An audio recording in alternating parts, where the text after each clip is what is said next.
Ghana and the Ivory Coast are engaged in one of the most important fights in the history of African commerce. It is over cocoa, and the mainstream media isn't talking about it. I'm going to explain exactly what's going on and how this war for cocoa could set a precedent for trade across all of Africa. Pay attention. Africa is called Third World, poor and underdeveloped. But for centuries, Africa has supplied the world with both human and natural resources. Colonialism to build Western empires, slavery to build Western economies, oil to power your cars and machines, rubber for your products, diamonds for your necklaces, cobalt for your phones and computer chips. So why is Africa the poorest continent in the world but the richest in resources? That is a conversation for another video, so make sure you're subscribed or following for that. Cocoa is the basic and most important raw material of chocolate and is $100 to $150 billion a year industry. Yes, billion with a B. Ghana and the Ivory Coast are two of the major producers of cocoa in the world. However, look at this graphic.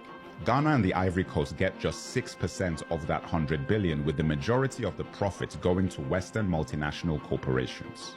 This is the kind of business that keeps Africa poor while making the West richer. Ghana and the Ivory Coast boycotted the World Cocoa Foundation meetings in Brussels, Belgium, in protest of these unfair trading practices. In Africa, we ship our resources to the West while we produce nothing of our own. As a Nigerian, how are we a major oil producer yet have fuel and diesel shortages every other day? How? The West then makes products with our resources and then sells those products back to us at inflated prices that they set with an exchange rate to their advantage. Exchange rate is another area I will be focusing on in a future video. When I was young, I could buy a crate of Sprite for 24 Naira in Lagos. I don't think 24 Naira will buy me one drop of Sprite today.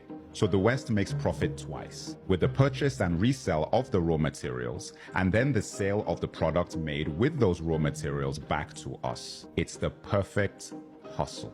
So Ghana started producing its own chocolate to compete with the big boys in chocolate manufacturing. This kind of self-sufficiency is how Africa will rise. And in that vein, here are 7 Ghanaian chocolate brands you should all look out for.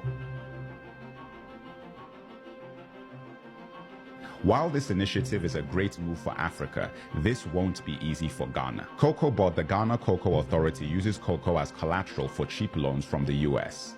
There's actually a Ghana-free zone in Ghana that rewards cocoa producers who export at least 70% of their produce abroad. Yes, they are incentivized not to keep their cocoa in Ghana because Ghanaian cocoa is a major part of how they stabilize the exchange rate, a classic leverage tactic of the West on African natural resources. On top of this, Ghanaian children are suing one of the top European chocolate companies for child labor and unsafe working conditions, as they are forced to do the work due to the extreme low wages paid to cocoa farmers while these companies make billions. If Ghana and the Ivory Coast win this war for cocoa, Africa wins, and it will change the fate of the entire continent.